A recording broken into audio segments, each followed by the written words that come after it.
Hello, everyone. Welcome back to the Politdigm channel. My name is Red, and today we are back with another episode of Politdigm Reads, where we are currently reading the book called Technofeudalism by Yanis Varoufakis. However, before the episode starts, I just want to remind you that if you enjoy our content and want to support us, you can do so over on Patreon, or if you can't support us in a monetary way, you can check out our website to learn how you can support us in alternative matters. If you want to do so, there is a link in the description below.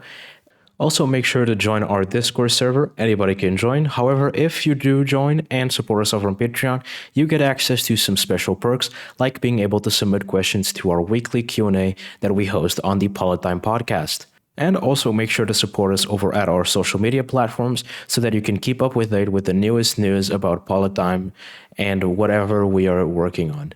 Really quickly, I also just wanted to say thank you. I wanted to thank everybody for all the support we've been getting lately, all the support on the channel, on this series, and we're very excited to bring new content for you.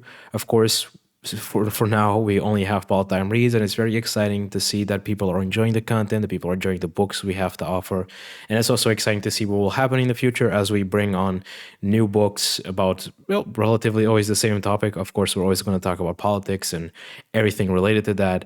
But it's just, we have a very just awesome future ahead of us, and we're very excited to see where it leads. And also because we currently have some new type of content planned, something which is completely new, that is completely different from the type of content that we've been making, which is generally long form, like the podcast or, of course, Politdigm Reads. So we're very excited to be working on a new type of content, a bit of a shorter type of content, but you'll see. So won't be spoiling anything else. But with that being said, yeah, we're just very thankful and super excited to see that people are enjoying what we have to offer, and we hope that it keeps going. And we're excited to see where it goes, of course. With that being said, we can now actually get into the book. So this is chapter 6. It's called Technofeudalism's Global Impact: The New Cold War.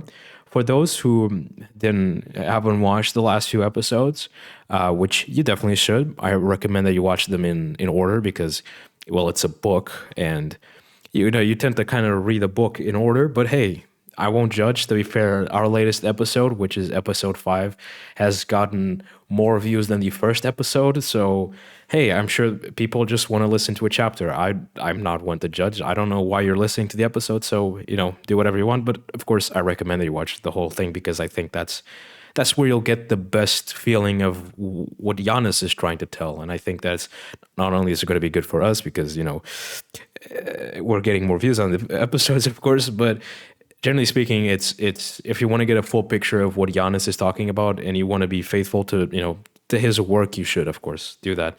But in the last episode, he basically talked about kind of the further developing the definition of technofeudalism and kind of trying to answer possible scrutiny that could come to that term.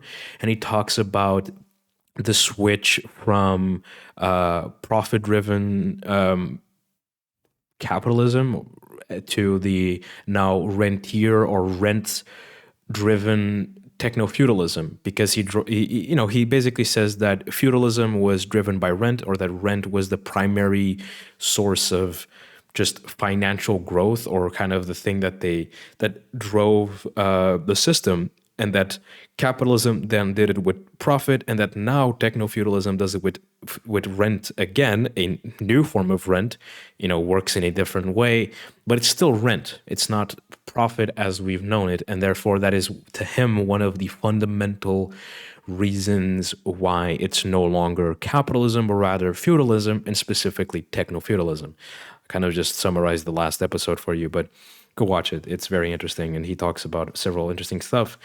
But in this episode, we're going to be talking about the New Cold War, specifically the sort of the New Cold War. What he means by that is that there is a New Cold War, obviously, between America and China, and that it's in a way similar to the one between America and the USSR, but also very different, obviously, because there's different powers at work. Still capitalism versus communism, or at least a communist party. So that's where we're going to be getting into today, and we're going to be talking about Donald Trump and all his wacky stuff. So, with that being said, let's do it.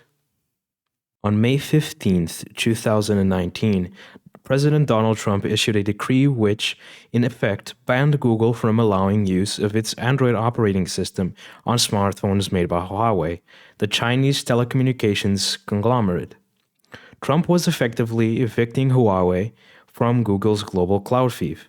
Washington also told European governments to suspend their plans to involve Huawei in the rollout of 5G mobile networks across Europe. It was much more than Trumpist folly. When Joe Biden moved into the White House, the new Cold War with China that Trump had kick-started moved up a gear, especially in October 2022, when, according to the New York Times, the White House induced sweeping restrictions on selling semiconductors and chip-making equipment to China, an attempt to crumb the country's access to critical technologies. In essence, Biden told Beijing, the United States will crush your dreams of building a technologically advanced economy. What happened there?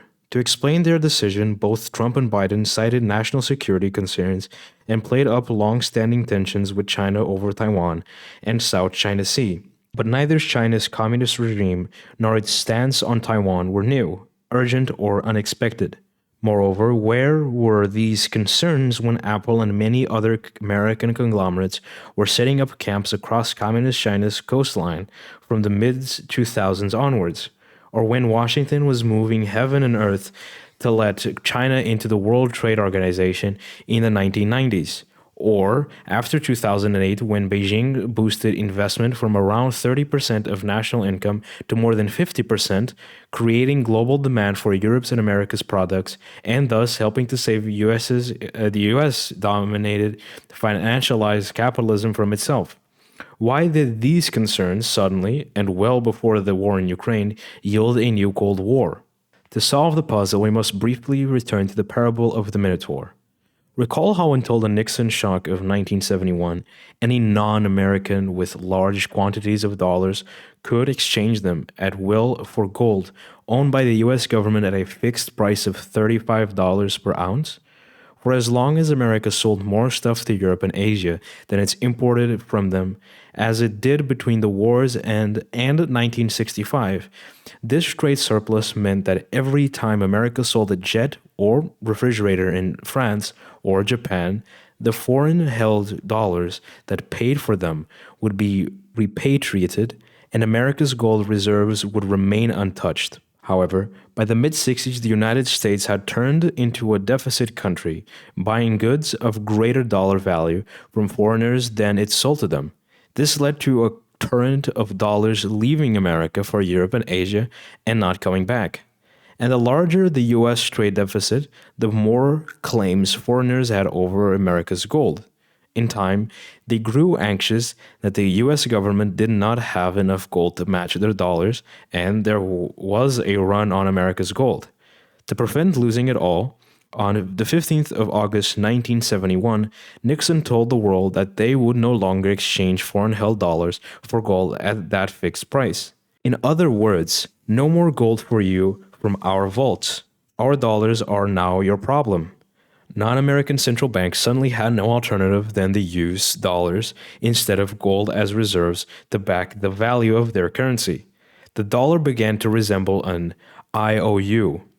After the so-called Nixon shock, the global financial system was, effectively, backed by IOUs used by a hegemon who could decide what the foreign IOU holders could do with their IOUs and what they were not allowed to do with them. America was now a deficit country, but was nothing like any other deficit country. Normal deficit countries, such as France, Greece, or India, had to borrow dollars to shore up their currency and to raise interest rates domestically to stop money outflows. America did not need to do any of that. It had, in other words, found the magic formula every empire had hitherto only dreamed of: how to persuade wealthy foreigners and foreign central banks voluntarily to finance simultaneously its government and its imports. This is how the Minotaur arose. Rather than sell the world goods, America offered it an alternative use for their dollars: invest them in Wall Street. They had created a mechanism that could recycle Asian and European surpluses, mainly China and German, into productive investments for the USA. With these contributes to the Minotaur, peace and prosperity for all continued, until of course it all collapsed in 2008. So, how does this relate to the new Cold War between America and China? From 1971 onwards, any non American capitalist with massive dollar wealth faced the same problem: what to do with dollars in a country where they could not spend dollars. The only option was to take them back to America to invest them there. However, foreign capitalists soon discovered that the US government was not like other governments. In Britain, Greece, or Spain, rich foreigners could buy whatever they pleased. In no uncertain terms, Washington made it clear to German, Japanese, and later Chinese capitalists: in our country, the United States of America, you can buy real estate. You can buy our government debt. You can buy small, insignificant companies, bankrupt factories in our Rust Belt, and, of course, Wall Street's labyrinthine derivatives.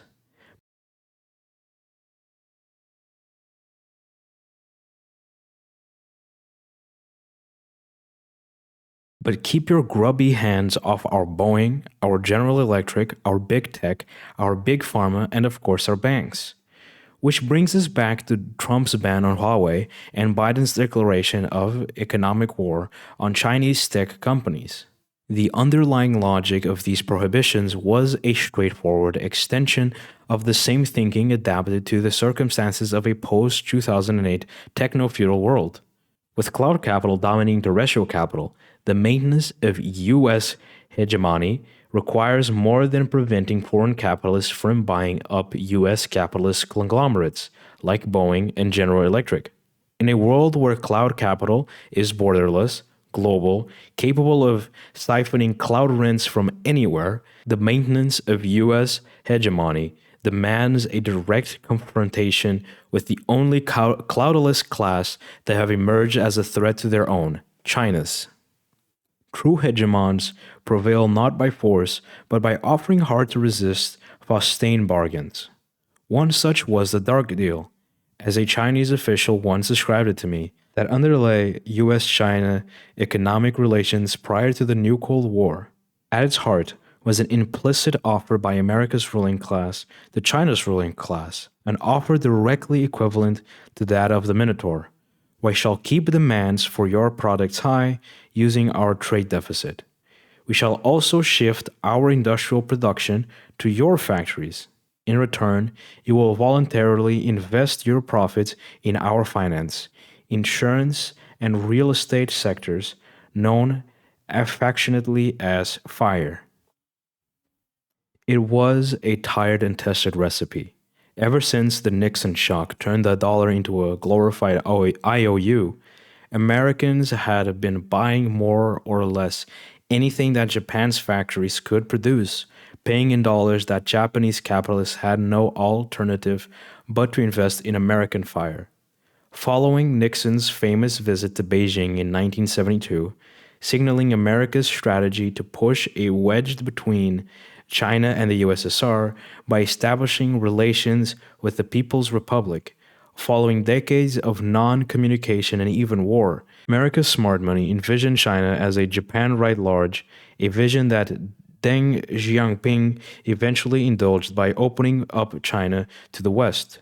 Japanese electronics, Chinese clothes, and Korean television sets flooded Walmart, while the profits netted by Japan's, China's, and Korean's capitalists bought the US treasuries, golf courses, skyscrapers, and Wall Street's derivatives.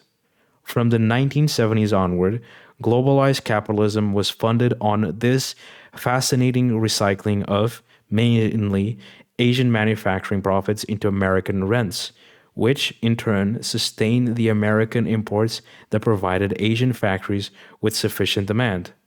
Why call it a dark deal? Because in the small print of this pact between America's and East Asia's ruling classes was written misery for workers on both sides of the Pacific. American workers faced the exploitation and immiseration that resulted from underinvestment and its industrial heartlands being hollowed out by manufacturing in Asia and the underdeveloped global south. Meanwhile, in China's fast industrializing coastal cities, workers suffer from the frenzied exploitation associated with overinvestment. It was as if parts of the global north, fattened by overinvestment, were migrating into Chinese urban centers where local workers struggled to survive on global south wages and social benefits. Different miseries, same global recycling process. That was the East meets West aspect of globalization.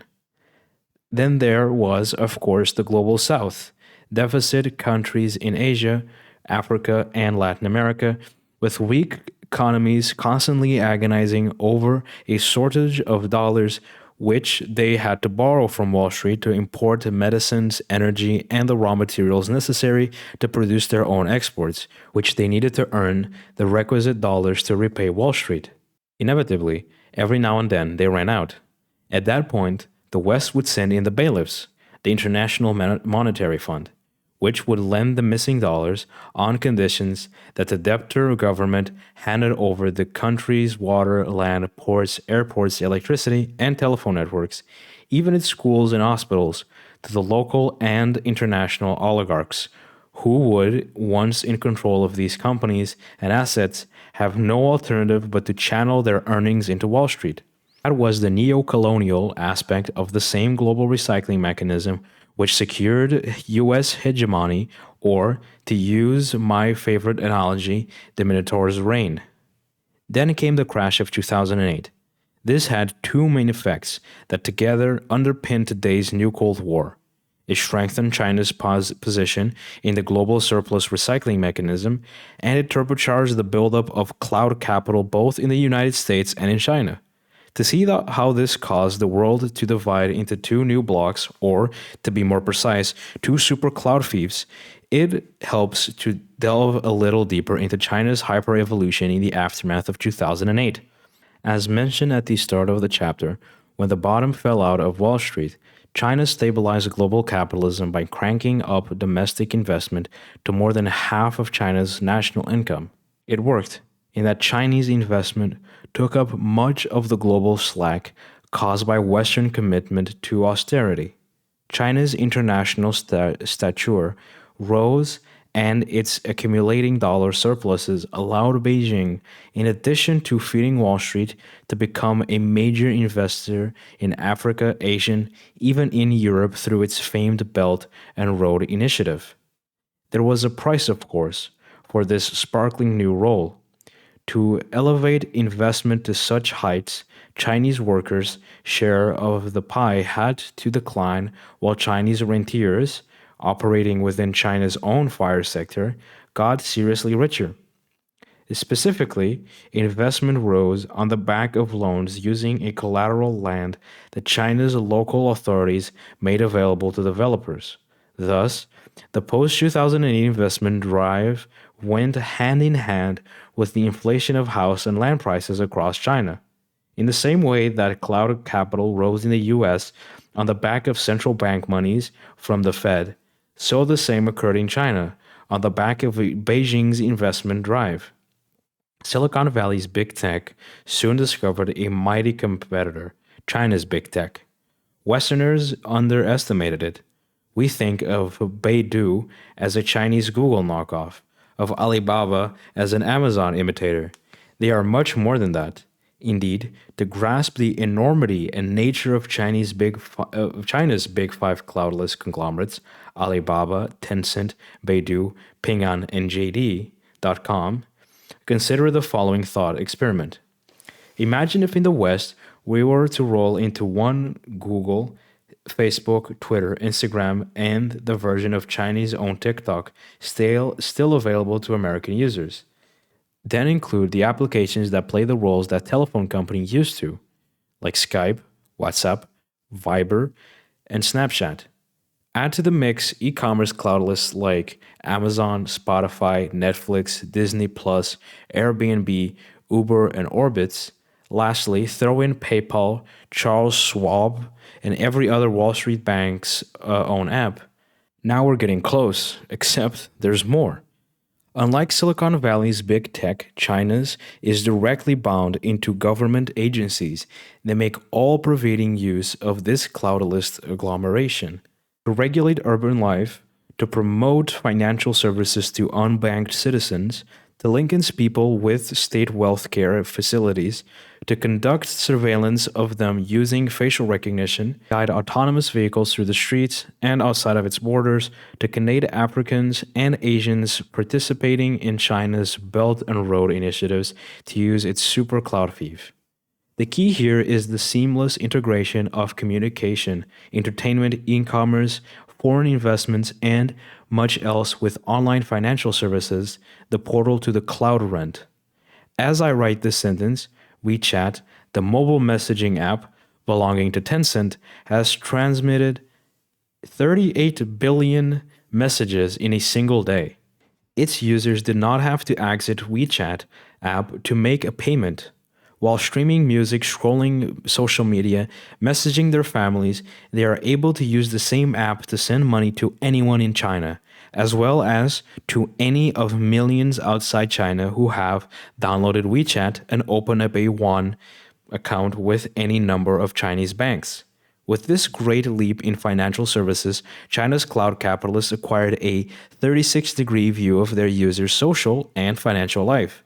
If cloud capital is a produced means of behavior modification, Chinese cloudalists have accumulated cloud capital beyond the wildest dreams of their Silicon Valley competitors, who, by comparison, enjoy far less power per capita to accumulate cloud rent.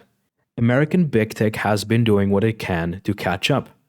But it is becoming worryingly apparent to America's rulers that China's cloudalists have already acquired a power that US cloudalists are struggling to emulate.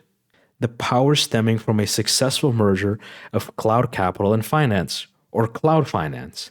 This is technofeudalism with Chinese characteristics. Since its emergence, it was only ever going to be a matter of time before the geopolitical struggle for hegemony between the US and China would divide the world into two conflicting super cloud fiefs.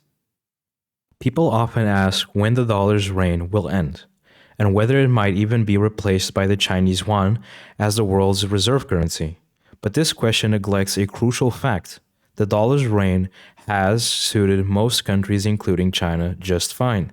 It has allowed countries with large trade surpluses like China and Germany to convert their excess production, their net exports, into property and rents in the United States, real estate, US government bonds, and any companies that Washington allowed them to own. Without the dollar's global role, Chinese, Japanese, Korean, or German capitalists would never have been able to extract such colossal surpluses values from their workers and then stash it away somewhere safe. Michael Pettis, an economist who has been working and teaching in Beijing for many years, put it brilliantly. While the US dollar may create an exorbitant privilege for certain American constituencies, this status creates an exorbitant burden for the US economy overall, especially for the vast majority of Americans who must pay for the corresponding trade deficits either with higher unemployment, more household debt, or greater fiscal deficits. It is a fallacy, therefore, to think that the dollar's only defender is the US. Anyone who tried to end the dollar's reign would be equally resisted by German industrialists, Saudi sheikhs, and European bankers. The last thing French and Dutch exporters would want to see is the elevation of the euro to the dollar's throne. The only governments who have ever truly desired the dollar's demise are those directly threatened by Washington's attempt at regime change. As for the people, the only population who stands to gain the most from the abolition of the dollar's global role are the working and middle-class Americans. The fact that the dark deal between US and China relied entirely on the dollar's ongoing status meant that Washington had no reason to feel threatened by China's rise. If anything, American officials saw it as functional to US hegemony. As long as Chinese capitalists need the dollar in order to extract surplus value from Chinese workers, even the Chinese Communist Party was considered an ally, albeit an unsafe one. However, the rise of cloud capital changed everything. Compare a ton of aluminium shipped from Shanghai to Los Angeles with the traded advertisements shown to Americans on the Chinese-owned social medium, TikTok. Both yield dollars for the Chinese company. The difference is that the first bubble of dollars depends on a lump of metal produced in China physically, migrating to America, whereas the dollars earned by TikTok on US soil required no such physical migration. Let's see why that's the case and how in this difference lies the crux of cloud capital's geostrategic difference. To produce an additional ton of Chinese aluminum for export to America, Chinese capitalists need an American customer to be willing to pay a sum of dollars that will cover the cost of the necessary energy and bauxite plus a profit. Given the limited sales of U.S. goods to China, that American customer would not be forthcoming if the U.S. did not have a trade deficit with China. Additionally, America would not be able to maintain this trade deficit with the dollar's global dominance.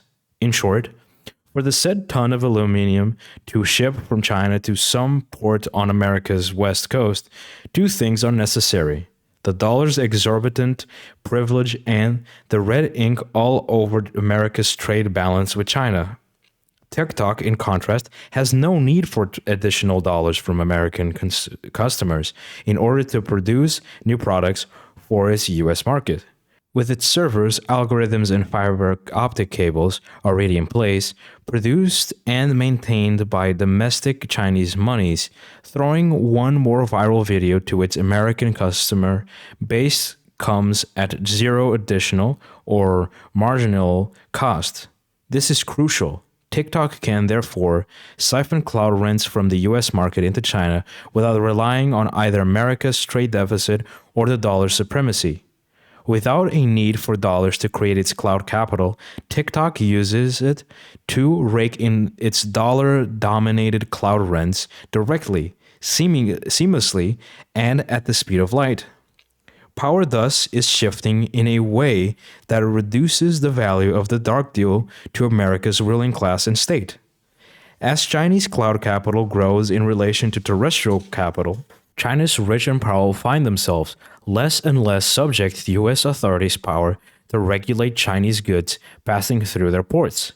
So it was only a matter of time before Washington would attempt to restore the dark deal's waning benefits for U.S. business and government.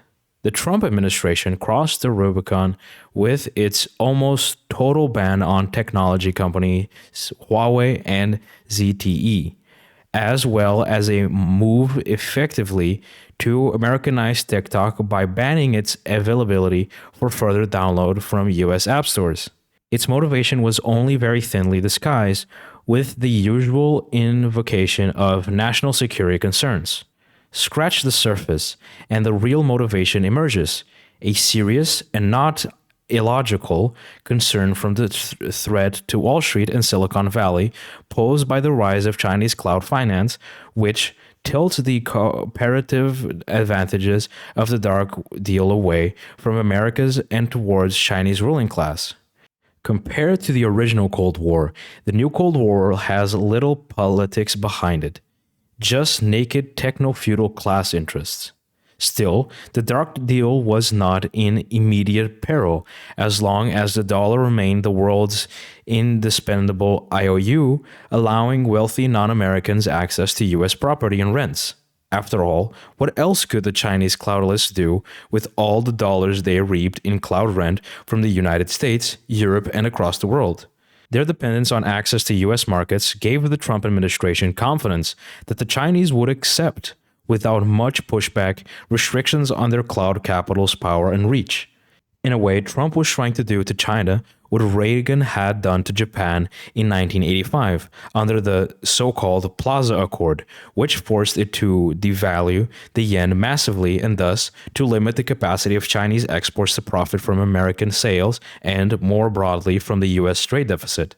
The Japanese government's acquiescence had been swift and silent, leading Japanese capitalists into a permanent slump from which it never truly recovered. Would China react differently? As Trump was to find out, China was no Japan. Being outside of America's defense umbrella, its soil free of giant US Army bases like the one in Okinawa, Beijing felt none of the need to defer to Washington that Tokyo revealed in 1985. Crucially, China also had its own big tech to bolster its position, especially its impressive cloud finance capabilities. Unsurprisingly, faced with Trump's aggressive move, China held its own within the dark deal and continued to recycle Chinese profits into American assets. Not only did Beijing not succumb to pressure to revalue the yuan, as Japan had ruinously agreed to do with the yen, its big tech conglomerates like Huawei and ZET licked their significant wounds and set about creating their own operating systems and platform software. Despite the great costs involved, China's rulers understood that their future relied on not handing over their cloud capital and, of course, their cloud finance to America. And so, well into Biden's first year in the White House, the dark deal between Chinese capitalists and American rentiers limped on. Then Vladimir Putin invaded Ukraine, and in response, America did something that changed the whole equation. In retaliation to Putin's aggression, the Federal Reserve froze hundreds of billions of dollars that belonged to Russia's central bank, but kept within the dollar payment circuit that the US controls fully. It was the first time in capitalist history that a major central bank's money had been effectively confiscated by another central bank. Even during the Crimean War of the 1850s, as Russian and British soldiers were slaughtering each other, the Bank of England continued to honor financial commitments to the Tsar, central banks, and Russian debtors kept paying their loan in installments to English bankers. Try putting yourself in the shoes of Chinese capitalists or China's finance minister, whose savings are in the form of dollars, assets worth trillions. U.S. Treasury bills, i.e., loans to the American government, real estate in California, shares and derivatives in New York money markets. Everyone knew that the U.S. government could confiscate the lot at any time, but no one believed Washington would ever dare to, because such a move would deter anyone from ever stashing their wealth within the U.S.-controlled dollar payment system again. Then the inconceivable happened. 4 days after Putin's troops invaded Ukraine, Washington seized more than $300 billion belonging to Russia's central bank and evicted anyone transacting through Russia's central bank from all international payment systems. Would you still be comfortable with trillions of dollars worth of your assets in U.S. hands? But what could you do? If you're Russia or Germany, for that matter, there is nothing much you can do if Washington decides to grab your stash and evict you from all international payment systems. How about selling your exports in your own currency, emulating Putin, who demanded to be paid for Russia's oil and gas in rubles?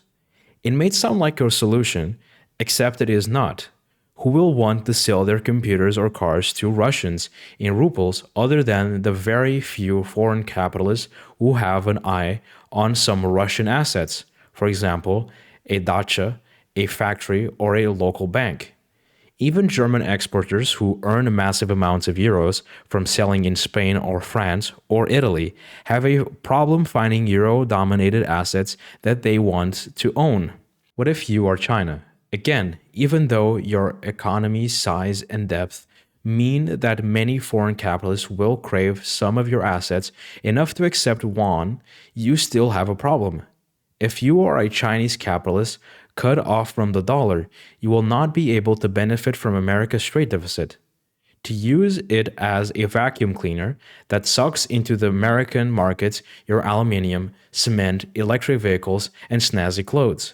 However, recall that this is a problem for Chinese capitalists, but not so much for Chinese cloudlists like TikTok, who had already built cloud finance up into an alternative global payment system.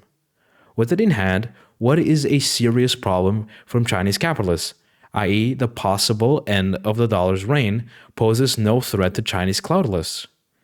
Chinese cloudlists were not the only people in the country eroding the dark deal. On 14th of August 2020, a revolution took place inside the walls of the People's Banks of China. Following 6 years of painstaking research, Beijing's central bank rolled out a digital yuan, in experimental form but with serious intent. For the first time anywhere, a state had used a fully digital currency. So what? I hear you say.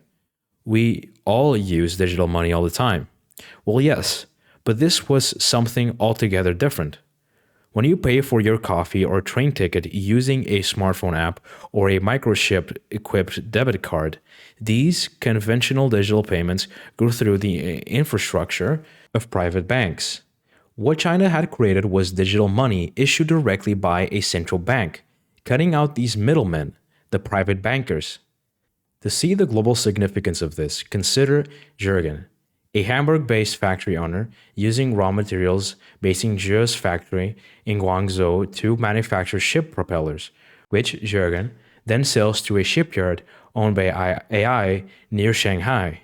To wire payment from this raw materials from Zhe, Jürgen visits his German bank's website, fills out the necessary digital form, and presses enter. The specified number of euros leaves his bank from the Bundesbank, German central bank, before passing through the European Central Bank in Frankfurt. The European Central Bank then converts Jürgen's euros to US dollars, which it subsequently channels to the People's Bank of China via a US-controlled international circuit.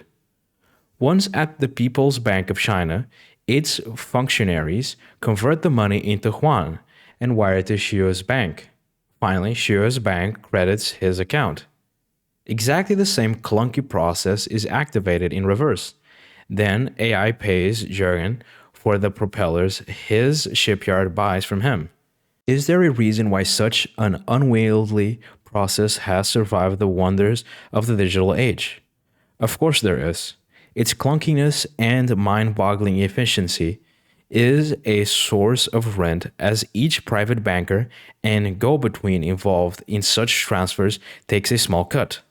Taken together, these small cuts amount to a fortune. Compare this with what would happen if Jürgen, Xu, and AI, I'm not sure what the name is, by the way, were to obtain the new digital wallets now on offer by the People's Bank of China.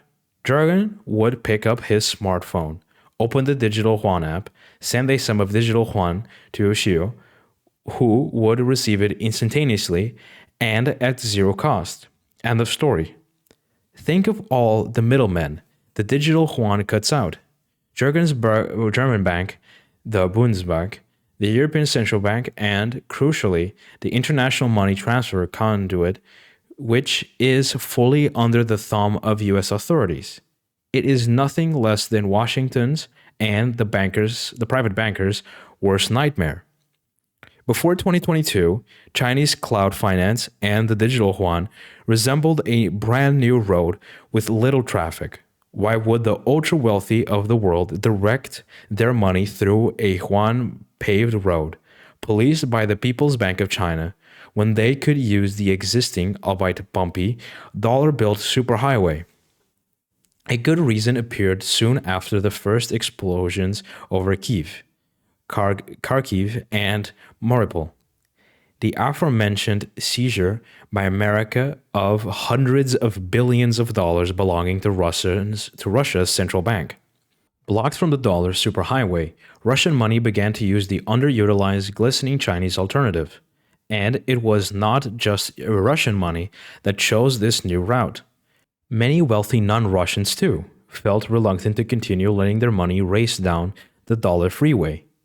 They began to question the wisdom of relying entirely on the kindness of Washington's dollar traffic rangers, who could pull them over any time. Little by little, they began diversifying, like trucking companies, redirecting some of their trucks from an older highway through a new one. In this way, Chinese cloud finance began little by little to establish itself as a viable alternative to the dollar-based international payment system. Smart people in and around the Biden administration saw the writing on the wall. For the first time since 1971, the dark deal looked shaky. The dollar's supremacy could no longer be taken for granted either by the world's wealthy or by American policymakers. Many in Washington felt that if they failed to clip the wings of Chinese big tech quickly, before its cloud finance and digital state money achieved critical mass, the exorbitant power of American rentier capitalists was in jeopardy. And so it was on the 7th of October 2022, under the guise of national security concerns over Chinese development of sophisticated weaponry, President Biden declared a total export ban on anything that might help China develop top-notch microchips.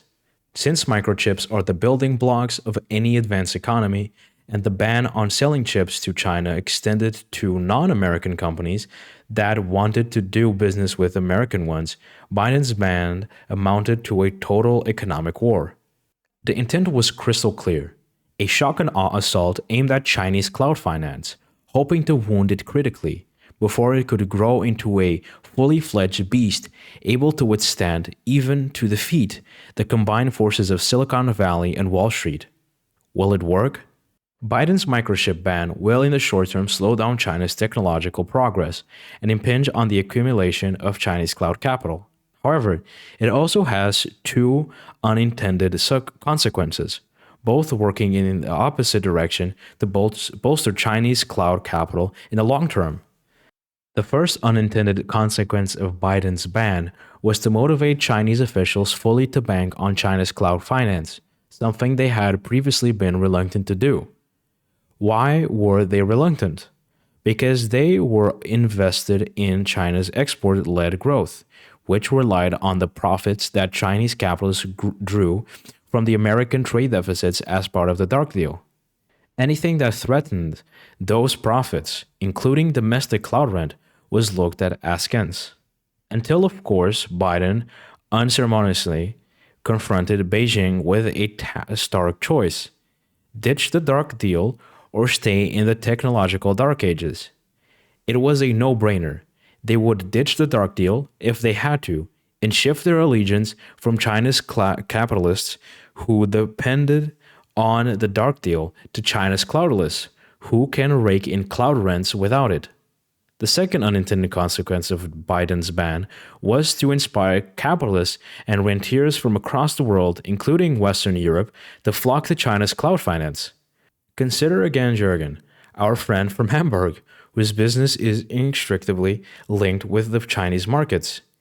He may be a loyal citizen of the Federal Republic, proud of Berlin's alliance with Washington, and a committed free market liberal with no sympathy for the Chinese Communist Party or the People's Bank of China.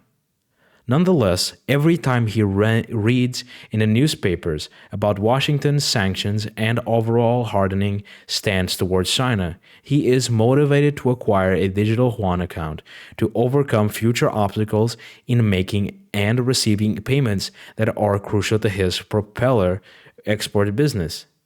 It is not the first time that war has sped up but also skewed historic transformations.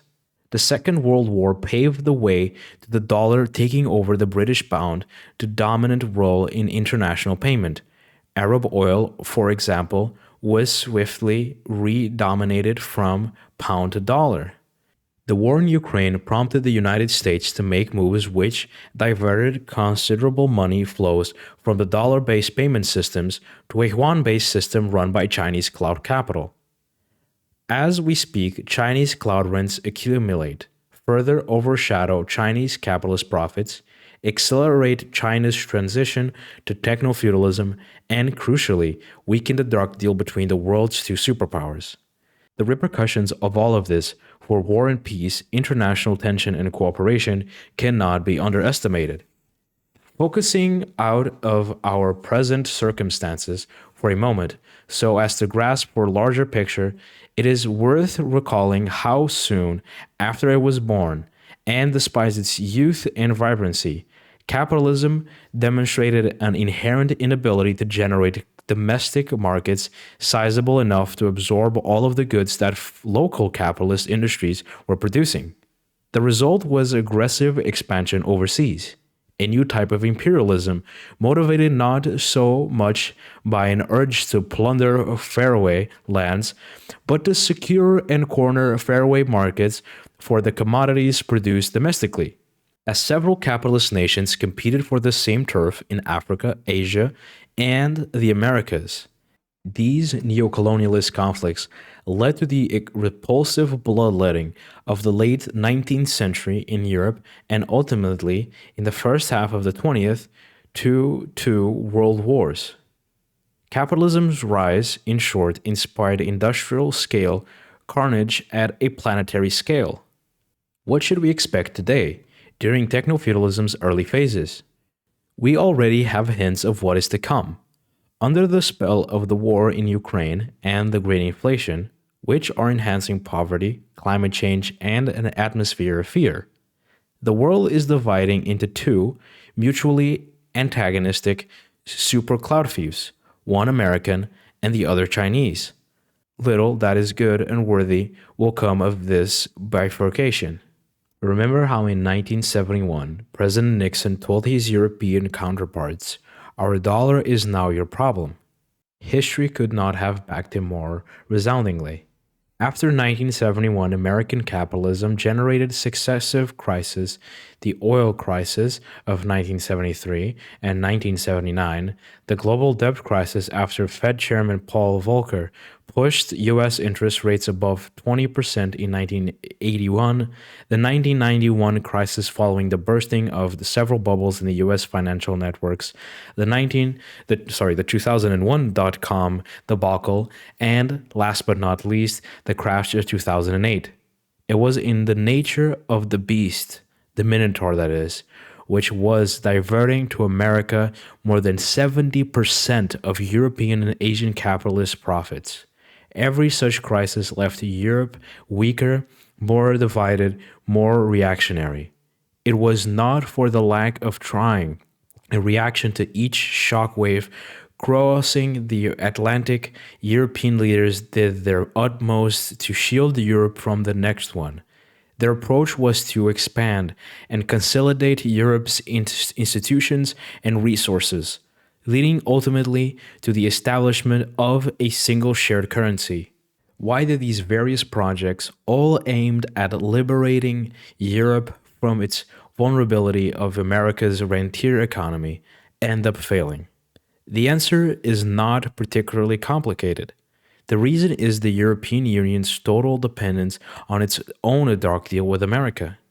It is the same reason why the smartest of the most powerful of Europeans, German, Dutch, and French exporters, have no interest in seeing the euro knock off the dollar of its reserve currency throne.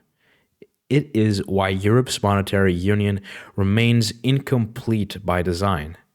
Simply, while they may wish to protect themselves from its shifts and shocks, they have no actual desire to be free of their pact with the US, which allows European capitalists to profit from the demand generated by America's trade deficit and to turn these profits into US assets.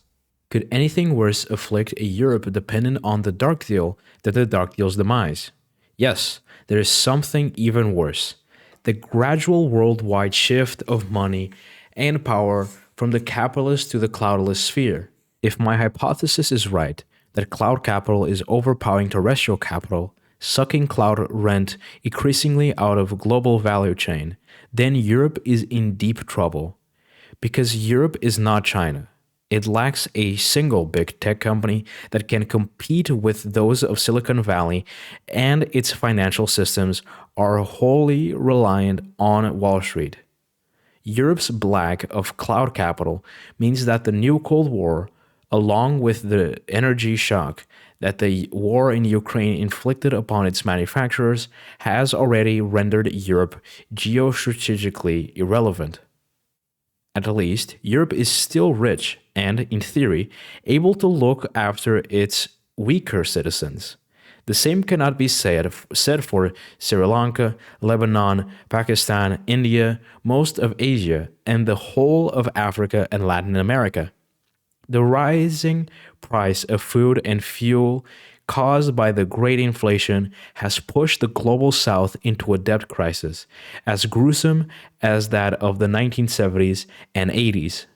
Having been encouraged for decades to borrow dollars to import raw materials in order to produce goods for export and also to facilitate the conversion of their oligarchs' domestic profits into US assets, the governments of the global south are now being bankrupted by the vastly increased cost of servicing their dollar debts.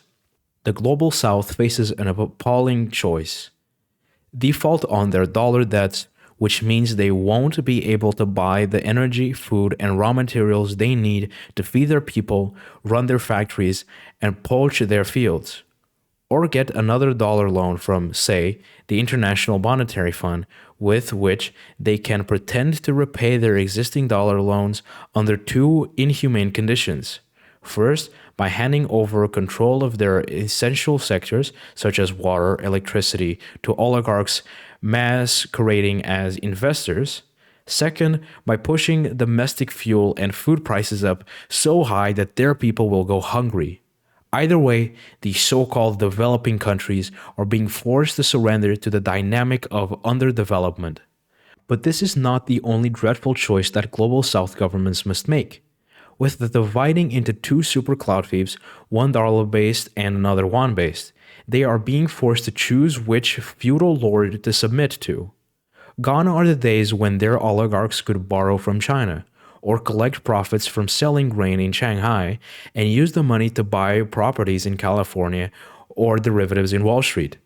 Their new debt crisis is forcing the global south's ruling classes to pick a side.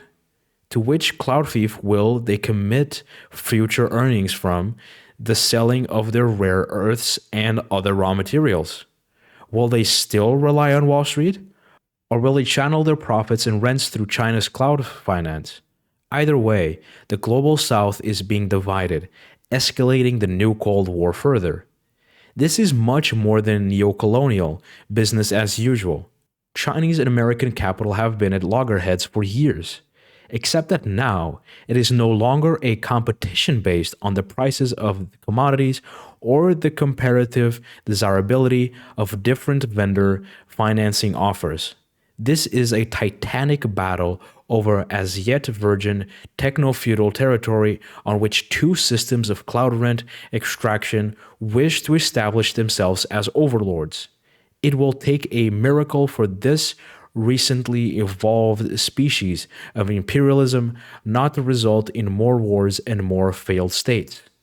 Speaking of miracles, given capitalism's inherent tendency to deplete the commons, it was always going to take an enormous one for our species to escape climate catastrophe. Techno-feudalism's advance makes this miracle even more improbable.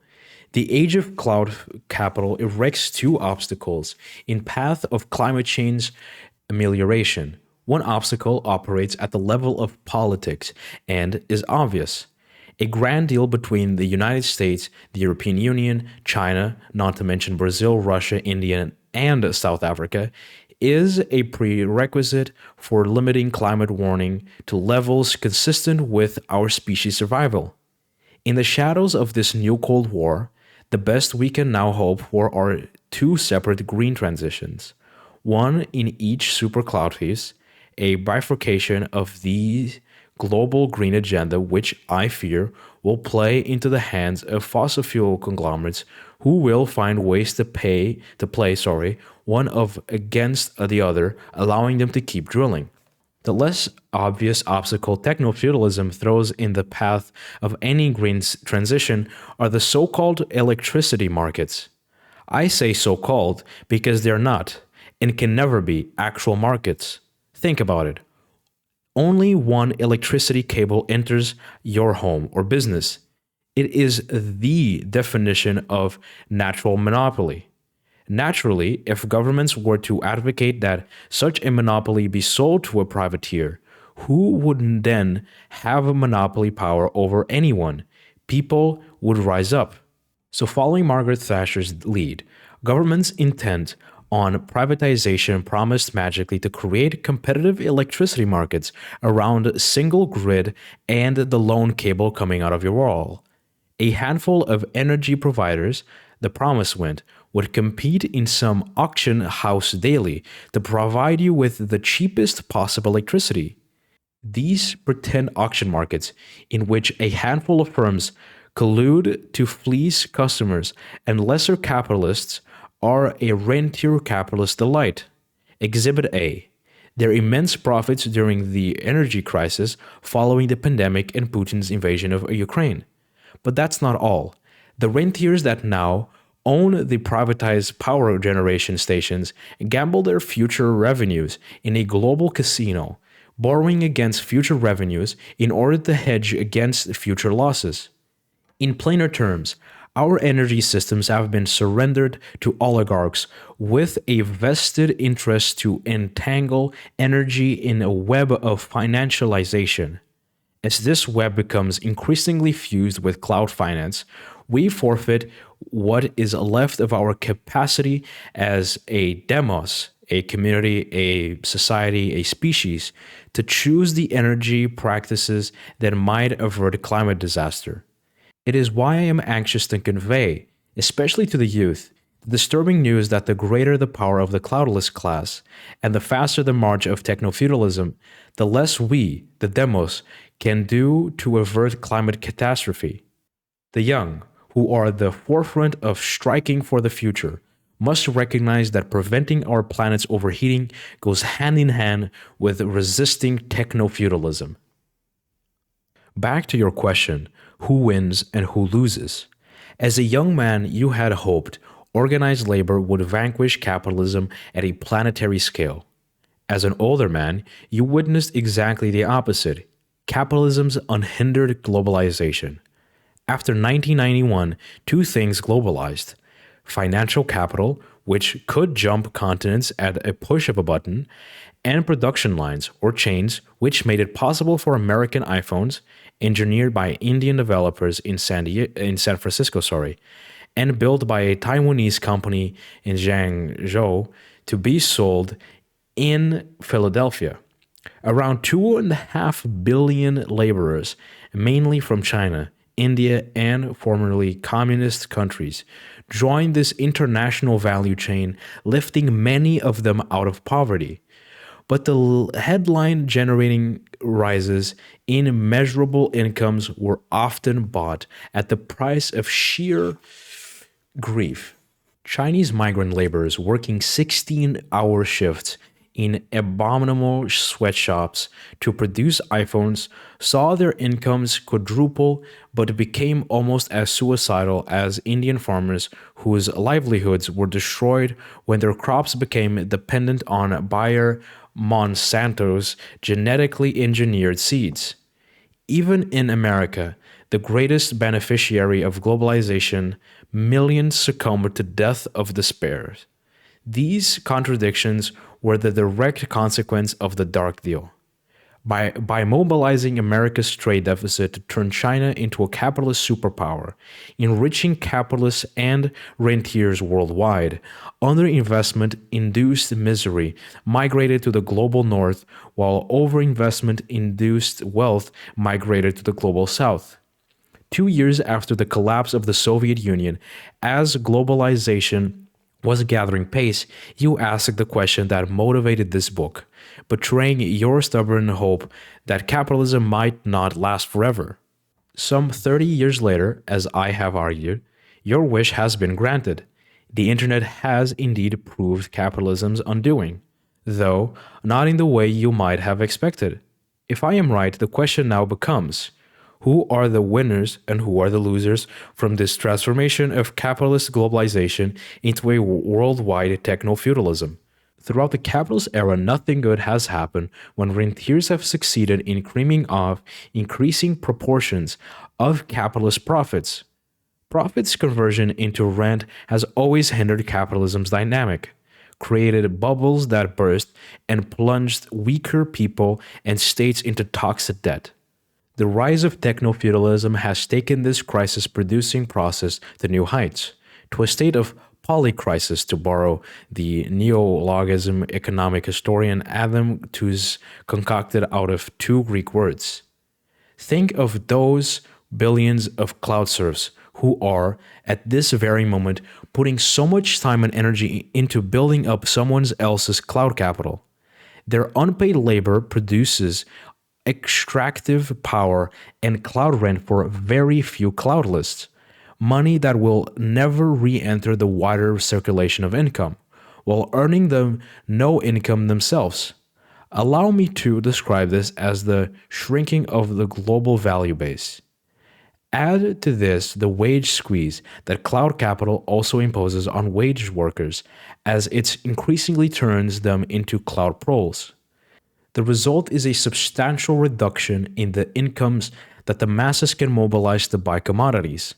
This secular drop in effective or aggregate demand means more and deeper economic crisis. To use an ecological metaphor, capitalists and workers are experiencing something akin to the shrinking of their habitat, pushing endangered species into greater perils while suffering more frequent extreme weather events. That was the state of play before the war in Ukraine. Since Washington's decision to wage war on Chinese big tech and its cloud finance, in a matter that puts paid to the dark deal and divides the world into a dollar-based cloud thief and a yuan-based cloud thief, Chinese and American workers are certain to suffer, but American rentiers and Chinese capitalists have much to lose as well. If Chinese surplus values no longer migrates at the same rate to the United States, America's rentiers will be in trouble. Their misfortune will then ricochet back to hurt Chinese capitalists who are so very dependent on America's net imports, which are, in turn, maintained by dollar-dominated rents. As for American cloudless, they can't know what to expect. Will they gain relative power over capitalists and the rest of American society? The dark deal's demise on their bottom line is the great unknowable. Companies like Apple and Tesla, which straddle terrestrial capital and cloud capital, would be surely hurt. Unlike, say, Google, Apple has invested billions into physical capital in China, where it manufactures the iPhone and iPad. This is not an investment that can be repatriated easily into the United States.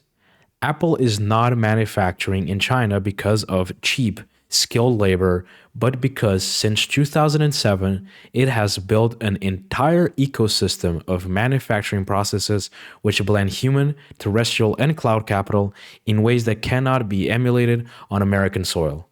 For companies that are more cloud capital intensive, like Amazon and Google, it will all depend on how the shrinking global value base and the disruption of the flow of Chinese profits and rents into the dollar super cloud thief will affect their sales.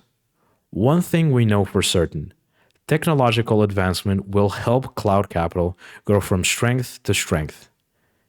Once combined with large-scale, versatile, advanced 3D printing and AI-driven industrial robotics, cloud capital will undermine the whole point of traditional capitalist conglomerates whose competitive advantage is based on economies of scale. Meanwhile, the deglobalization of physical capital triggered by Washington's decision to wage economic war against China will accelerate, and so will the antagonism between the two super cloud thieves over the plundering of raw materials, rare earth, lithium, and, of course, our data from around the world. The peak of globalization between 2005 and 2020 saw large fault lines develop within the world's major trading blocs. One such fault line increasingly divided the European Union's deficit countries in its south from its surplus countries in the north. Another fault line splits America's coastal economies from the Rust Belts in its middle. China's booming coastal regions were divided from the interior of the mainland by an economic Berlin Wall. Are these fault lines subsiding now that globalization is on the wane? Quite the opposite. Previous fault lines remain while new ones emerge. Between the east and west of Europe, for example, between Americans connected to cloudless powers and the rest, and as a consequence of the broader techno-feudal bifurcation, the world is divided into continental superstates, not unlike those clashing permanently in George Orwell's 1984. Peace is the obvious victim of this process, but not the only one. Given the magnitude and the nature of the power wielded by the very small band of cloudless on both sides of the Pacific, anything resembling actual democracy seems increasingly far-fetched. Indeed, the great irony from a Western perspective is that the only political force that can do anything to keep the cloudless in check, and thus hope of democracy alive, is the Chinese Communist Party. It was President Xi who placed strict limits on Chinese cloudalists like Jack Ma in an explicit bid to keep China's cloud finance within what the party considers to be acceptable bounds, its own. The great challenge of Xi, however, is that the party's authority relies on economic growth, which has for so long been generated by the enrichment of its capitalists via the dark deal. In theory, in a very roundabout way, Xi has declared a class war in the name of Chinese workers, not only on the cloudless, but on Chinese capitalists too. In August 2021, he announced scrubs on excessive incomes and, crucially, a new policy to shrink aggregated investments from 50% of Chinese national income to 30%, something that can only happen if Chinese capitalist profits from net exports to the United States are reduced massively while domestic wages rise. But is this a real campaign or merely a propaganda drive, a form of populism with Chinese characteristics? Is China's political class capable and willing to commit to a sustained clash with both cloudalists and capitalists? It's impossible to say. Indeed, even if Xi means what he says and succeeds in boosting working class incomes, we have no way of knowing whether any rise in the majority's income will reinvigorate the power of China's demos. Nonetheless, it remains endlessly intriguing that the only glimmer of hope for any demos around the world shines in the midst of a society under totalitarianism. Liberals once feared people like you and me, leftists craving a socialist transformation. When the left was defeated, liberals were relieved but continued to rail against the power of the state. In their eyes, powerful states, even bourgeois liberal ones, are what paved the road of serfdom. Is it not negatively shocking how, in the end, a global superhighway of serfdom has been constructed not because Western states were too powerful, but because they were too weak? Too weak, that is, to prevent the cloud capital they birthed from taking over, this establishing capitalism and facilitating techno-feudalism. Right, so with that, we come to the end of chapter 6.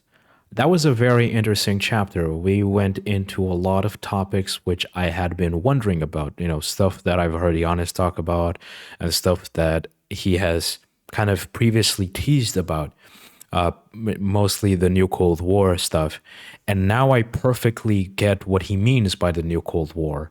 All the steps which were taken with the Dark Deal and all these different things, that happened leading into the situation we are today, and kind of the US feeling the pressure and just threatened by the success of the cloudalists in China, and taking these sort of steps towards fighting that and making sure that they stay as the hegemon, the global, superpower, were all, badly executed purely because the US kind of resorted to their usual textbook solutions to global affairs, or, regarding their relations with other countries. And China is not just another country. It is now an equal, if not, financially speaking, more successful and more capable superpower than the US is.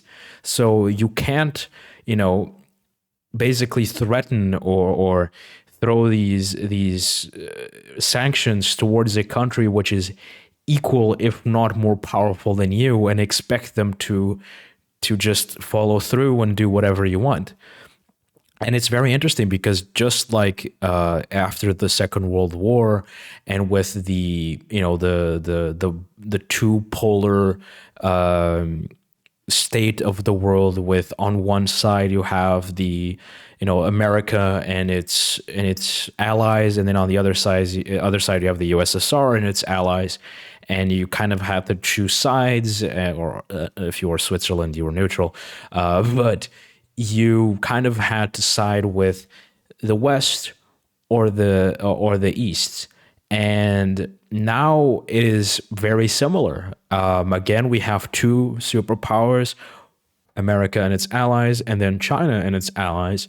I don't think it's accurate to say that, it's just like before, as it is capitalism versus communism, because the call China communist is it doesn't feel right at this point. We're talking about them, having capitalism and them being techno-feudalist. It's like, how can we in our right mind still say with confidence that, hey, China is genuinely communist? Sorry, they aren't. They aren't. And as much as I am a Marxist, I am a leftist, and I do one day want to achieve communism, I just think it's so pathetic that China still calls themselves that. But that's a topic for another day, and a topic that we have mentioned on our podcast, for example. So go check that out. But generally speaking, it's very interesting to see, the new dynamic that has been created, between these two superpowers. And now it's basically down to the other countries to decide who goes to which side, and that's going to lead to wars, lead to very shitty conflicts between several countries, and it has rendered Europe just kind of useless. We are just now going to be slapped around between the two superpowers. And as the rise of fascist ideas in Europe keep growing, as they did about 100 years ago, it is worrying and also interesting, I guess, to kind of see how or what role we will play, or how we will be affected by this at the very least. How will we, as we turn to fascist ideas, how will we deal with this new techno-feudal world where we are surrounded by or between two super cloud thieves? It's very interesting, and I'm very curious to see what the next chapter is, which is how to deal with techno-feudalism, or what comes after techno-feudalism, or what is it called? Hold up, let me check, because I don't remember the name of it, but I know that's the idea of it. Basically, it is escape from techno-feudalism. All right, I was close, but yeah, it talks about basically how I'm guessing that it's going to talk about how we can escape from techno-feudalism. But it's very interesting to kind of hear the whole story of the relations between China and America post Nixon and post World War II, and kind of seeing how we got to the situation we are today, and kind of putting aside the myths and basically saying, hey, it's not just because of kind of this mythical or like this usual story of like good versus evil, or China versus America. No, it's a much more nuanced situation, which sure, it is America versus China, but it's much more in depth, and it's not about democracy versus totalitarianism. No, it's completely different. It has really, as he says, it doesn't have really anything to do with politics. It is purely a fight over financial success, and politics just kind of plays a backseat role in that situation. Of course, politics has influence over it, but at the end of the day, when you're talking about these, when you're talking about capitalism, or in this case techno-feudalism, which does have one thing in common with capitalism, is that the government or politics is ruled by the ruling class. It's not the other way around. It's not that the government has power over the capitalists, or this case, the cloudalists. No, it's the other way around. The cloudalists have power over the government. So to say that politicians have somehow, any form of power over this, at least in the US, is not true. The government will have no power over Silicon Valley. They have no power over the Wall Street. And that's why he says that, in a way, surprisingly enough, our hope for any sort of control is from China's side, because they do have a more socialist structure, in the sense that their government does control the financial sector, does control the cloudalists, unlike the US, where it is the cloudalists who control the government. In China, it is the government who controls the cloudalists. And so somehow we've come to the point where somehow China is less worrisome, or that we depend more on them for any sort of support, or any form of a reality where we aren't just at the mercy of the cloudalists, which is very interesting, to say the least. But yeah, I hope you enjoyed this episode. If you did, make sure to support us over on Patreon. If you can support us monetarily, that is fine, because you can also support us in other forms. And if you want to check out how you can support us in alternative forms, check out our website. The link is in the description below. Of course, any help is helpful, so make sure to check that out. Other than that, you can join our public Discord server. However, if you do so and also happen to support us over on Patreon, don't forget that you can submit questions to our weekly podcast Q&A, where at the end of each podcast episode, we try to answer your question. So, you can be part of the podcast. You can be part of the Politdigm experience.